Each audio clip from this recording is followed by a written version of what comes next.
Bonsoir. Vous êtes hyper impressionnant vu d'en haut, avec vos petits yeux qui me regardent là. En fait, pour tout vous dire, je voulais être en bas. Et puis je suis allé voir Mélanie, et puis je lui ai demandé, Mélanie, je peux me mettre en bas pour la vidéo? Elle m'a dit oui. Elle est revenue vers moi, elle m'a dit, maintenant tu te mets en haut. Et du coup, je suis moins à l'aise. Voilà. Mais ça va le faire. J'inaugure l'estrade, super. Encore plus de pression. Le plus dur, je trouve, pour préparer la prêche, c'est l'intro. Donc j'ai pas d'intro. Comme ça, au moins, j'ai pas de problème. On va faire un peu de psychologie ce soir et je vais vous poser une question simple. Il y a un psychologue, Paul Ekman, qui a défini dans les années 70 qu'il y avait 6 émotions de base. Et lesquelles sont-elles d'après vous? Allez-y, participez à la sauvage. La joie, la colère, tristesse, le dégoût. Il en manque 2. Non, c'est pas une émotion, c'est un sentiment. Il en reste 2. Non. Je vous laisse 2 secondes et puis après. Non. Il y a la peur et la surprise. C'est les 6 émotions de base, mais le plus souvent, pour simplifier la chose, la surprise, on la met avec la peur.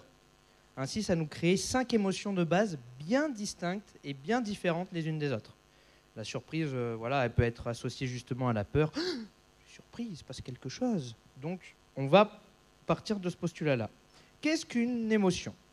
Une émotion est une réaction psychologique, vive, brève le plus souvent, qui peut néanmoins perdurer dans le temps, à un événement donné.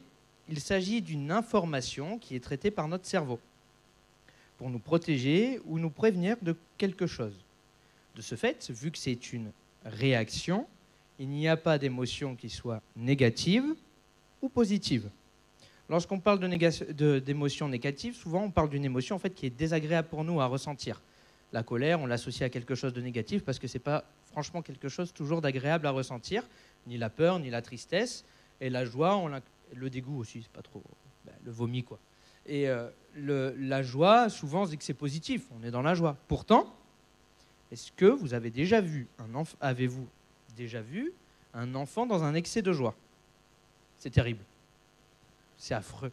Ça gesticule dans tous les sens, ça hurle, ça crie, ça court partout, ça s'arrête pas, jusqu'à ce qu'il y a la méga gamelle. Ça tombe au sol, ça pleure, ça crie encore. Comme quoi, finalement, la joie peut être aussi un danger. Qu'est-ce que je veux dire par là? Je veux dire par là qu'aucune émotion n'est à rejeter et que toutes les émotions sont bonnes. Que ce soit la colère, la peur, la tristesse, la joie, j'en ai oublié une, et le dégoût. Pour ceux qui ne le savent pas, et d'autres le savent, tant mieux, je suis animateur et je travaille dans les écoles. Et j'ai eu la chance d'avoir été sélectionné pour porter un projet dans les centres aérés, c'est le projet Bienveillance Bientraitance, où on a fait une semaine de formation continue, complète, avec une psychologue qui nous parlait justement des émotions et de l'importance de permettre aux enfants de définir leurs émotions et surtout de les reconnaître. Une chose aussi importante qu'il fallait leur faire comprendre, c'est la légitimité de leurs émotions. Tu es en colère, tu as le droit d'être en colère. Tu es triste, tu as le droit d'être triste. Tu as peur, tu as le droit, tu es dégoûté, etc. Vous avez compris le concept. Chaque personne a donc le droit de ressentir quelque chose. Par contre, ce qu'on a vu pendant cette semaine de formation, le plus important, c'est comment je vais gérer cette crise. C'est ça le plus important. Comment je vais me sortir de cette émotion qui peut être négative et qui peut générer, enfin négative, désagréable, qui peut générer justement quelque chose de mauvais en moi, qui peut me faire agir d'une mauvaise manière. La tristesse, elle peut vous pousser à hurler, la colère aussi, à frapper les autres, à faire du mal aux autres. Toute émotion peut vous pousser à faire mal à quelqu'un. Et c'est ça qu'on veut éviter avec les enfants. On va garder ça en tête et on va juste voir un point important. Jésus a connu les 5 émotions. Jésus / Dieu. Comme ça, c'est plus simple. La joie, on va voir. Dans Jean 17, 13. Je leur laisse un peu de temps. Jean 17, 13. Et maintenant, je vais à toi et je dis ces choses dans le monde afin qu'ils aient en eux ma joie parfaite. Lui, il est facile. Nickel. Maintenant, on passe à la tristesse. Dans Jean 11, 33, à 35.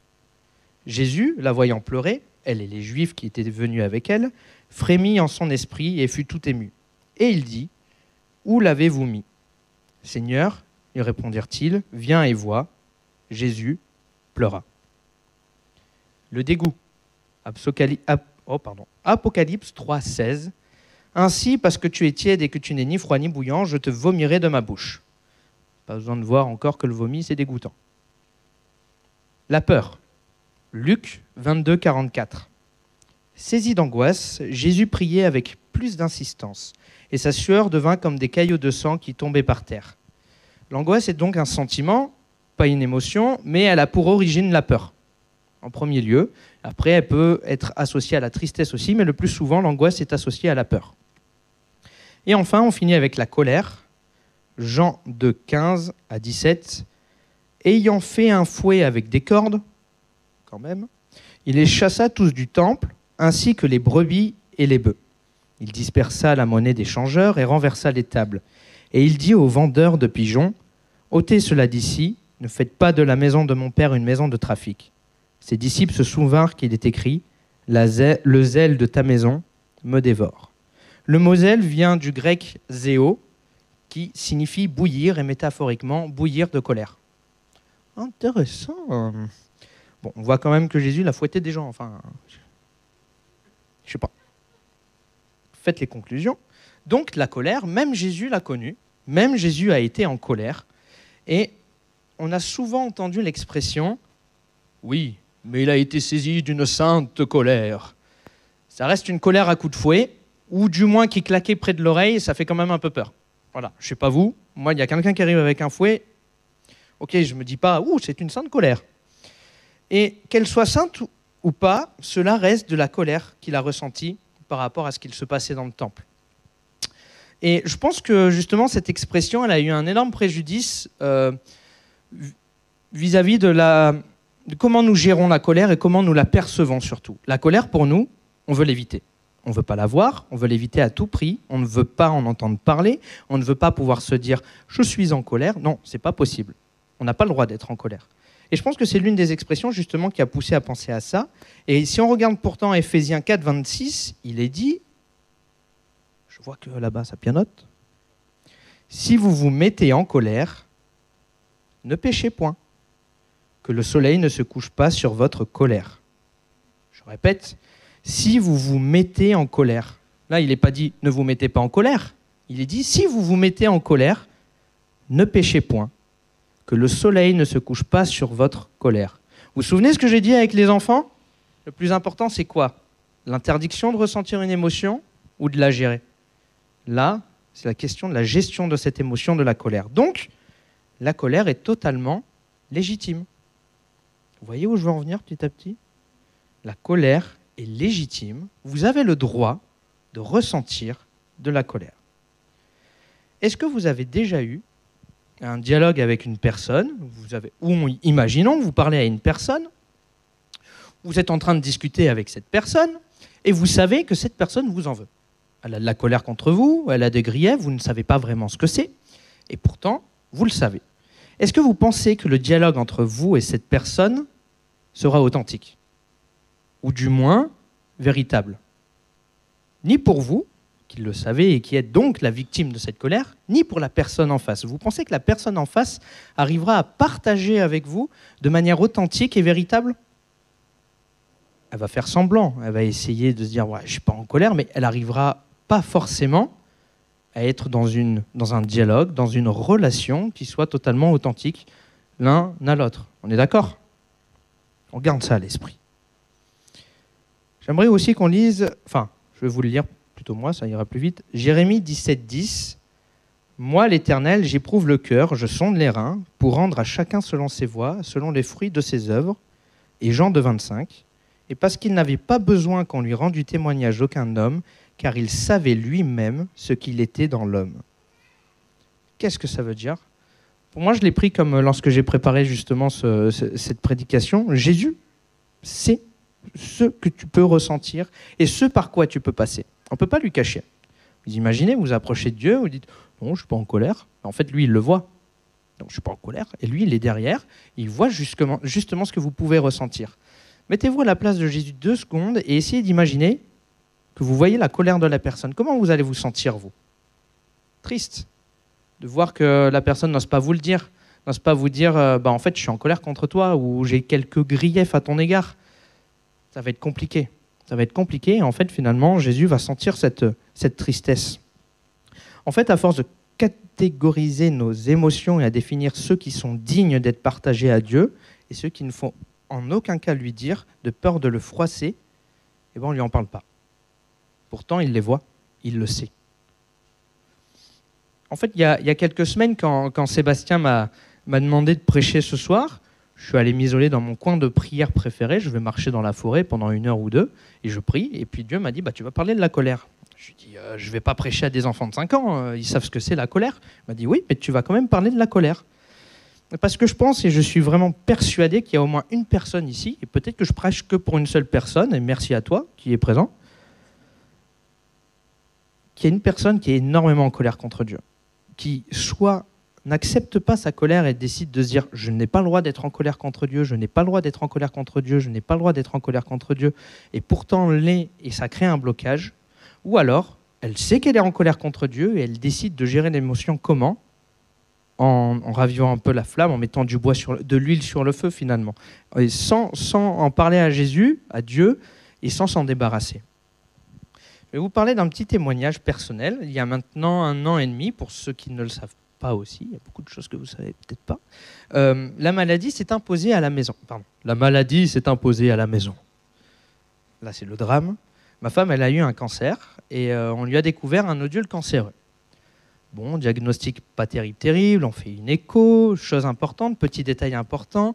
Celui qui a fait l'échographie, la biopsie, l'IRM, c'est le même médecin. Ça a toujours été le même médecin.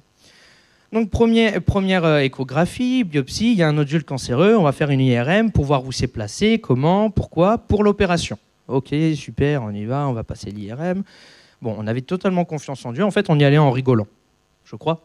On rigolait, c'était plutôt sympa. Je me souviens même du goûter qu'on a eu, c'était un napolitain ou un truc comme ça. Ça m'a marqué. Et donc, elle passe l'IRM, tout ça, on se dit, ouais, le nodule va disparaître, ça va être miraculeux. Puis au niveau témoignage, c'est terrible, ouais, tac, tac. Et non, il y a un deuxième nodule cancéreux. Ah, ok. Donc c'est toujours le même médecin, vous vous souvenez, je vous l'ai dit. Ok, donc on y retourne en moins d'1 semaine, il nous refait une deuxième échographie, il lui refait une deuxième échographie pour préparer une biopsie, pour aussi voir comment, si c'est bien cancéreux, s'il faut le retirer ou pas. Et là, le nodule disparaît. Il n'y a plus de nodule.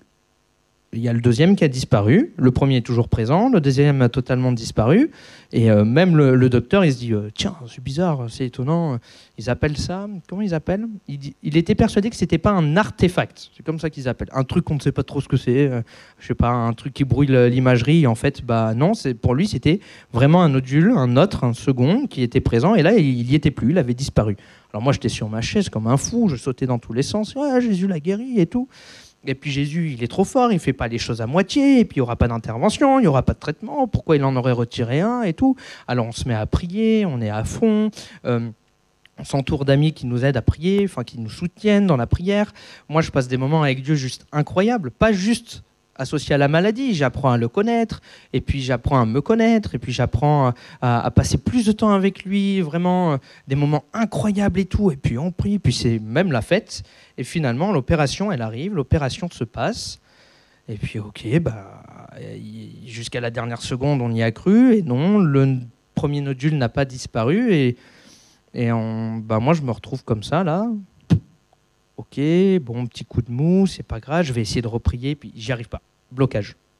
Impossible pour moi de prier. Je me dis, bon, c'est peut-être parce qu'on a combattu, je suis un peu fatigué, et puis je vais reprendre, ça va aller mieux, puis il y avait la famille, et je me suis dit, bon, ça va passer. Toujours pas. Et là, Émilie me dit un truc intéressant, toujours écouter sa femme. T'es pas en colère contre Dieu ? Non. Pourquoi je serais en colère contre Dieu ? C'est Dieu, il est trop fort et tout. Je ne peux pas être en colère contre Dieu, c'est pas possible, c'est péché. Je ne peux pas être en colère. Et j'écoute toujours ma femme 2 fois, la première fois et la deuxième fois. Et oui, j'étais en colère contre Dieu. Je lui en voulais. de m'avoir abandonné, j'avais la sensation d'avoir été abandonné. Et elle me dit, bah dis-lui. Quoi? Comment ça, dire à Dieu que je suis en colère? Bah oui, dis-lui. J'ai pris une soirée à lui dire, à dire à Dieu, bah je suis en colère contre toi. Je lui ai dit, bah je t'en veux peut-être, je sais pas, je t'en veux, je suis en colère vraiment. Je me sens abandonné, tu nous as abandonnés, tu nous as fait croire que le premier nodule il pouvait partir parce que tu as fait partir le second. Et puis, oui, je t'en veux. Et puis en fait, pendant cette soirée, Dieu m'a consolé, Dieu m'a montré qu'il avait été présent dans tout le cheminement, il avait été là, il nous avait accompagnés par la paix, il avait été vraiment présent. Et le blocage, il est parti en fait comme ça, juste parce que j'ai exprimé ma colère à Dieu, parce que je lui ai remis, je lui ai déposé.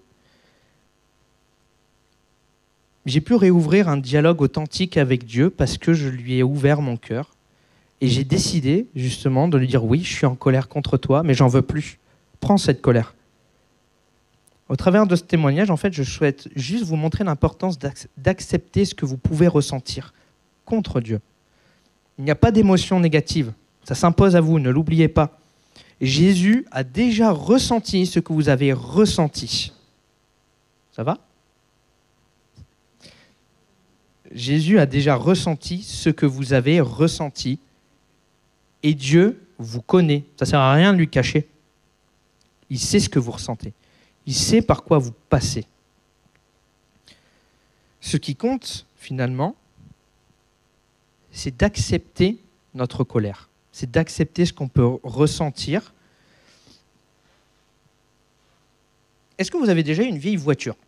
Moi, je les appelle les oignons. C'est les vieilles voitures, on ne sait même pas comment elles roulent. Vous mettez à rouler, vous entendez des bruits, et là, vous mettez le poste de radio plus fort. Parce que vous dites, si je cache le bruit, il n'y a pas de problème. On l'a tous fait, je crois, au moins une fois. La voiture, elle fait un bruit, on se dit, la roue, en fait, elle va partir sur le côté, je vais être sur 3 roues, et puis on se dit qu'en ignorant le problème va disparaître. Ben, en fait, c'est la même situation. Tu ne peux pas ignorer un problème et en espérant qu'il parte tout seul. Tu ne peux pas ignorer ta colère en espérant qu'elle parte toute seule. Ce n'est pas possible. Si vous voulez que les problèmes puissent disparaître, il faut les voir en face. Un verset que j'aime particulièrement, qui est mon leitmotiv, que je partage à toutes les sauces, tout le temps, c'est Jean 8, 32. Vous connaîtrez la vérité, et la vérité vous rendra libre. Tout ce qui est caché, tout ce qui n'est pas dit, tout ce qui n'est pas formulé, c'est une arme du diable pour vous faire du mal, pour vous tenir esclave. Et si vous ne parlez pas de votre colère à Dieu, si vous ne lui dites pas, vous resterez esclave de votre colère, parce qu'elle va être nourrie. Dans Star Wars, ils n'ont rien inventé. La peur mène à la colère mène à la haine, et la haine mène à la souffrance. Côté obscur. Incroyable. Ils n'ont rien inventé, en fait, et c'est exactement ça. Si vous laissez la colère à l'intérieur de vous prendre la place, grandir, vous allez souffrir inutilement. Dieu veut vous aider, mais en fait, sans lui exprimer, c'est comme si vous la reteniez. C'est dommage. Et ce que je voulais vraiment souhaiter ce soir, c'est vous inviter à abandonner la colère à Dieu. Il y en a peut-être justement qui ne sont pas au courant qu'ils ont une colère contre Dieu, qui se disent mais pourquoi c'est bouché le ciel, pourquoi je ne comprends pas. Peut-être que tu te sens abandonné de Dieu. Tu ne comprends pas pourquoi tu arrives dans une situation où il ne répond pas. Tu te sens en fait finalement abandonné. Jésus a dit sur la croix, Père, pourquoi m'as-tu abandonné? Si même Jésus a ressenti l'abandon, enfin, pourquoi nous on ne le ressentirait pas? C'est dingue. Jésus, il est descendu sur terre. Non seulement il est descendu sur terre pour nous permettre d'avoir accès au ciel, donc qu'on puisse être élevé, mais en plus, il s'est soumis aux contraintes terrestres. Il avait soif, il avait faim, il avait sommeil, il a vécu les émotions. J'aime même me dire qu'en fait, il était charpentier. Donc, il allait voir la semaine les gens. « Bonjour, je suis charpentier. Est-ce que vous avez besoin d'une nouvelle charpente ?» Et puis, il devait gagner de l'argent et puis il travaillait. Dieu, au travers de Jésus, s'est humanisé totalement pour nous montrer une seule chose, c'est que tout ce que nous vivons tous les jours, il l'a déjà vécu. Tout. Et rien ne le surprendra de ce fait. Alors, si Jésus s'est déjà senti abandonné, pourquoi vous ne ressentiriez pas la même chose? Si Jésus a connu la colère, pourquoi vous n'auriez pas le droit de connaître la colère? Le plus important, on l'a dit, c'est de gérer cette crise. Et si vous voulez l'exprimer à Jésus, le plus important, c'est de le faire avec respect. Vous avez le droit de lui dire que vous êtes en colère. Et cette colère, si vous voulez qu'elle disparaisse, le seul moyen qu'elle disparaisse, c'est de lui dire, avec respect toujours. C'est ça où il faut faire attention. Votre colère ne doit pas blesser Dieu, ne doit pas l'attrister. Mais on peut comprendre, finalement, quand il y a de l'incompréhension, quand un cancer n'est pas guéri comme on le souhaitait, comme quelqu'un part plus tôt qu'on l'avait imaginé, on peut être rempli d'incompréhension et une colère peut commencer à être une réaction qui apparaît psychologiquement dans notre être. C'est plus fort que nous, elle est là, mais il faut qu'on puisse la faire ressortir en fait.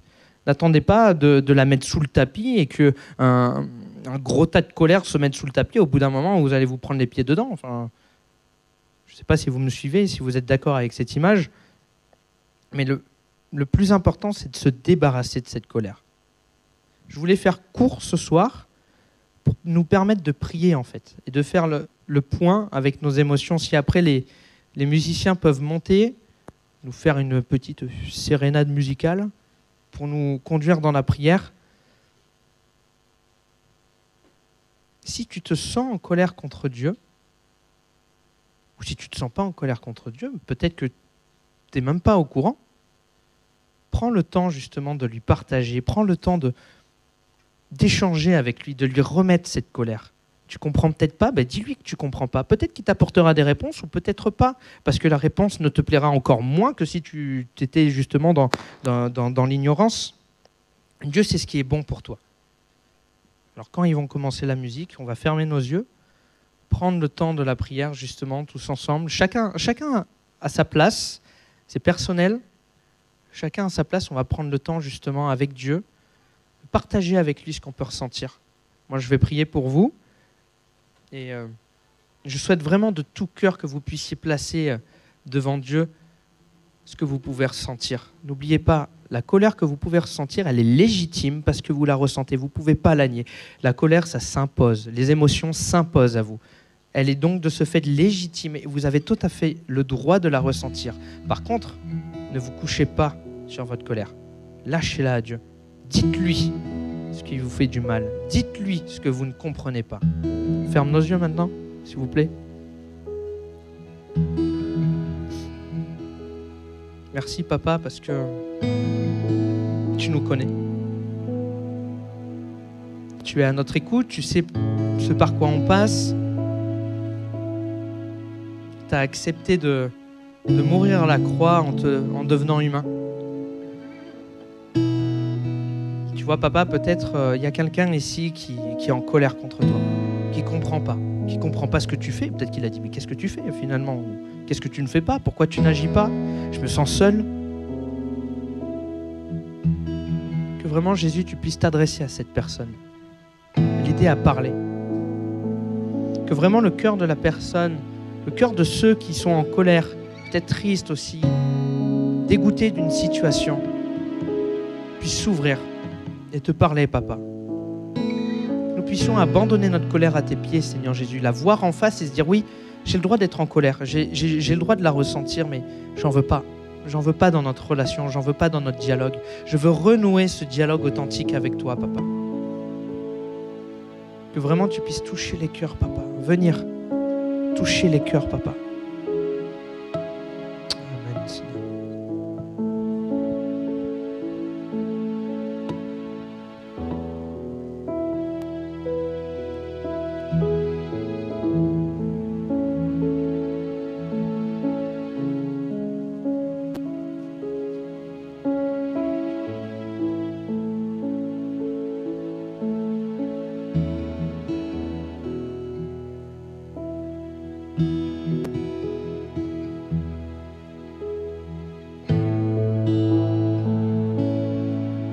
On va juste écouter un témoignage, on reste dans la présence de Dieu. Si vous pouvez continuer,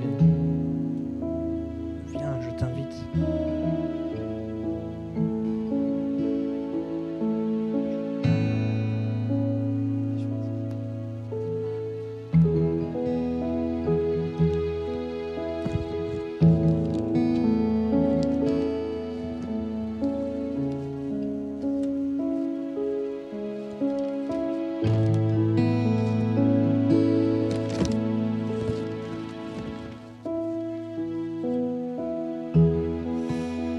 Bonsoir.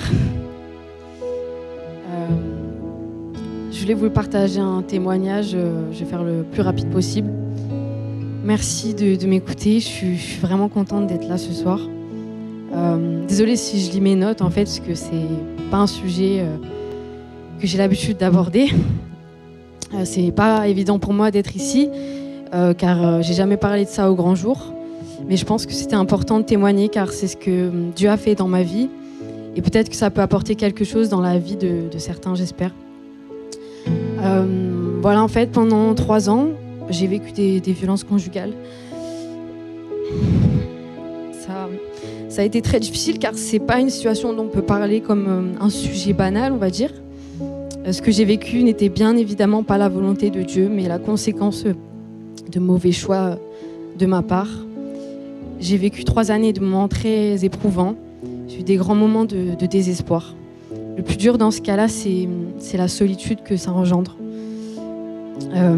Alors bien sûr, il y a les amis, il y a la famille, il y a l'église, mais personne ne sait vraiment la réalité des choses. Pendant cette épreuve, j'ai perdu beaucoup d'amis parce que la réalité de cette situation, c'est qu'on ne peut pas tout dire. D'abord par honte, mais aussi pour protéger ses proches. Ça a été un grand chemin de solitude parce que souvent les gens, avec bienveillance, veulent aider, conseiller, mais en fait, ils ne saisissent pas forcément tous les tenants et aboutissants, l'ampleur même de la situation. En fait, la violence conjugale, ça n'est pas quelque chose de simple qu'on peut résoudre juste en disant arrête, sors de cette situation. La violence peut prendre plusieurs formes, elle a un impact particulièrement important dans le domaine psychologique aussi. Et je suis passée par un chemin de grande solitude parce que malgré moi, j'ai dû être isolée car j'avais pas une vie normale. C'était quelque chose de... Désolée. C'était quelque chose de tabou et de secret. Comme un cercle vicieux dont beaucoup ne sortent malheureusement pas. Il y a des combats que personne ne peut mener à notre place. Alors j'ai traversé... Merci. J'ai traversé un grand moment de désert. J'aurais pu plusieurs fois y laisser ma vie. Psychologiquement, personne ne pouvait m'aider tellement j'avais atteint un niveau extrême de détresse. En fait, j'étais dans un réel schéma où j'étais complètement écrasée par la culpabilité. J'étais tiraillée entre le fait qu'il fallait que je m'en sorte parce que mes proches me voyaient souffrir. Mes amis me disaient « mais c'est pas possible, tu dois sortir de cette situation, t'es en train de mourir à petit feu ». Et en fait, je demandais que ça, en fait, sortir de cette situation. Mais en même temps, j'étais complètement écrasée par elle. Pourtant, ça n'était pas mon tempérament de base. Ça a été tout un processus insinueux qui s'est installé doucement et qui est devenu de plus en plus écrasant et insurmontable. Ce schéma d'influence avait pris le contrôle de mes émotions, de mon corps. Et même si physiquement, je pouvais peut-être m'échapper, j'étais liée de tant de manières que c'était impossible pour moi de dire du jour au lendemain « ok, je pars ». Parce que c'était du harcèlement dans mes pensées, harcèlement physique, menaces, contrôle financier, j'en passe.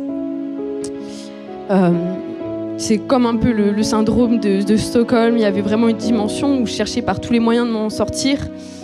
J'essayais de m'en sortir, mais une fois sortie de la situation, j'avais plus aucun repère. J'étais totalement démunie. J'étais tellement torturée, même psychologiquement, que sortir de cette situation par mes forces, par mes propres forces, c'était un enfer. En fait, c'était vraiment cette idée de sevrage, comme le sevrage d'une drogue. J'en étais à un point tel que la torture du sevrage était tellement forte que je ressentais physiquement la douleur, tellement elle était intense. En fait, on peut pas dire il faut que tu quittes cette situation-là et puis après on n'en parle plus. Non, j'avais besoin d'aide, j'avais besoin que Dieu fasse certaines choses. J'avais besoin d'être entourée par les bonnes personnes. Et ça n'était pas seulement, il suffit juste de le faire. Je voulais vraiment dire à travers ça que c'est très difficile parfois pour l'entourage de comprendre, mais Dieu lui comprend et il a pu faire ce que moi j'ai été humainement incapable de faire. Et je remercie vraiment ceux qui ont voulu m'aider.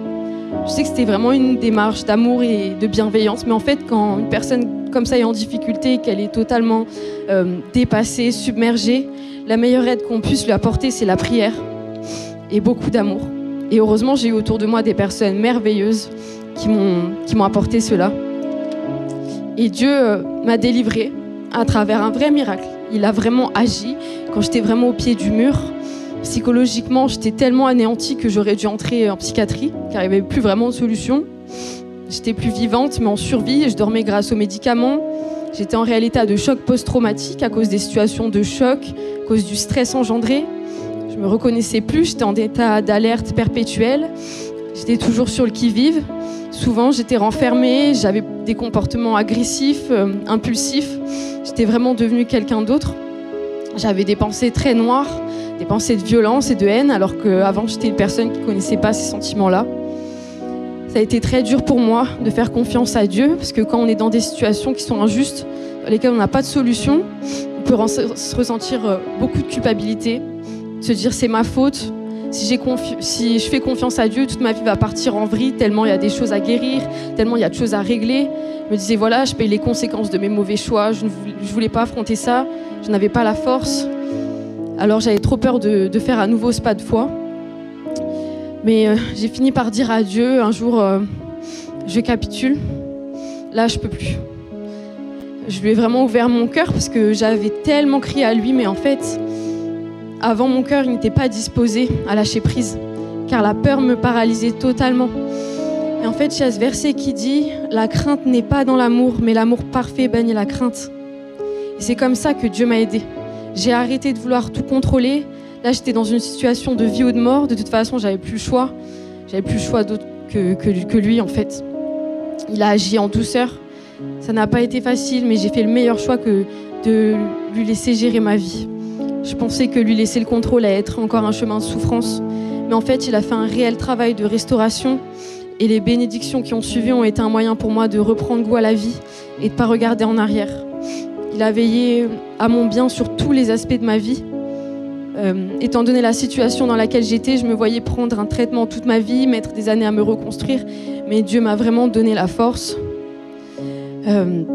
Aujourd'hui, je suis même plus sous médicaments.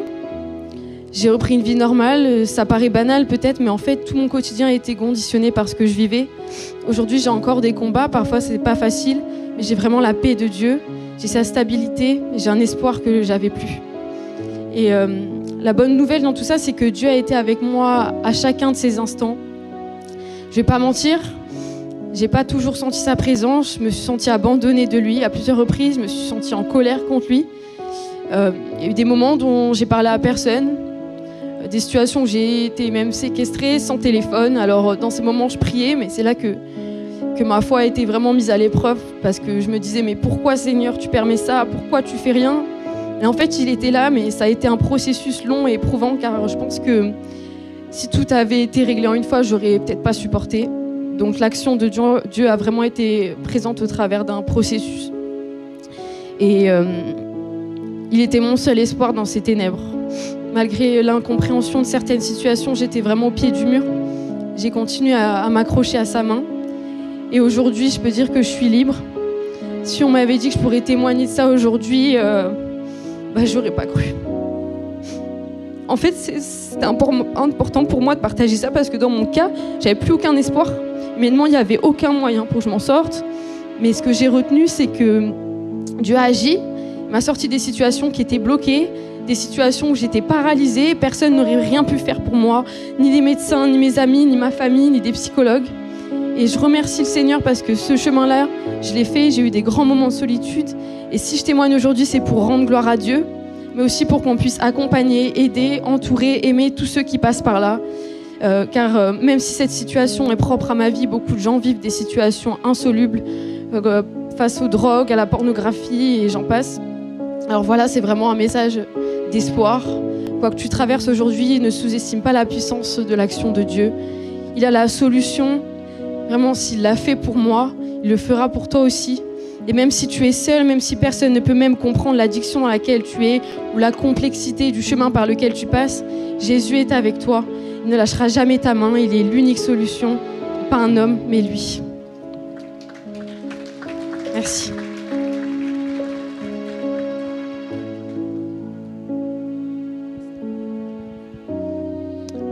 Voilà, merci Seigneur pour ce beau témoignage. On va prier encore pour Justine. Je ne sais pas si Émilie, elle est par là. Ok. Élie aussi, si tu veux venir, on va prier pour Justine. Je sais que voilà, Émilie, Ellie aussi, elles ont beaucoup prié pour toi. On va prier pour que vraiment le Seigneur puisse continuer cette belle œuvre qu'il a fait. Voilà, qu'il continue de te garder, qu'il continue de continuer voilà, tout ce qu'il a commencé en toi, qu'il achève cette belle œuvre et que aussi voilà, beaucoup d'autres puissent le vivre également. Seigneur Jésus, je te remets Justine, merci pour tout ce que tu as fait. Oui, tu as fait l'impossible pour elle et vraiment je veux te rendre gloire Seigneur. Merci parce que tu es là où tu viens nous rencontrer là où on est Seigneur. Oui, toutes les fois où elle était toute seule dans la solitude Seigneur Jésus, dans une profonde détresse Seigneur, tu étais là. Tu ne l'avais pas abandonnée même si parfois elle ne ressentait pas ta présence. Tu étais là, tu l'as protégée, tu l'as gardée Seigneur parce qu'elle était exposée vraiment. Et je te remercie Papa, vraiment gloire à ton nom et je te remets Justine afin que tu puisses continuer pleinement ton œuvre Seigneur, qu'elle puisse aller de gloire en gloire, de restauration en restauration. Merci parce que tu lui as donné le courage de témoigner ce soir et que vraiment tu puisses la fortifier Seigneur Jésus, qu'elle puisse s'enraciner en toi Seigneur Jésus et merci parce que tu as fait toutes choses nouvelles et les choses anciennes sont passées Seigneur, merci. Merci pour tout ce que tu vas faire. Merci parce qu'elle a pu retrouver une vie normale et je crois que vraiment elle va vivre ce que tu as prévu pour elle. Seigneur Jésus, tu as des projets de paix et de joie, un avenir et une espérance pour sa vie. Merci Papa. Que toute la gloire soit pour toi.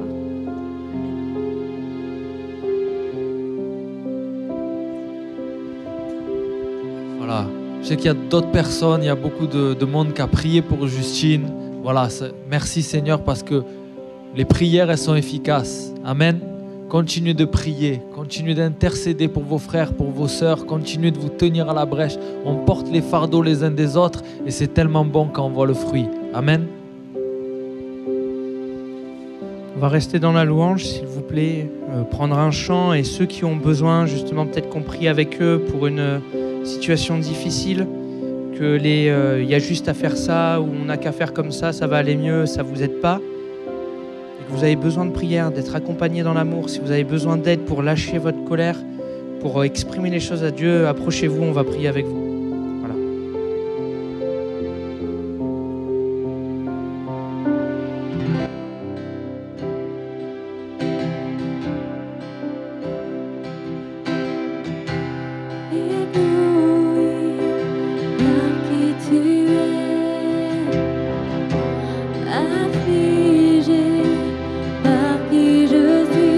J'ai besoin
j'ai cherché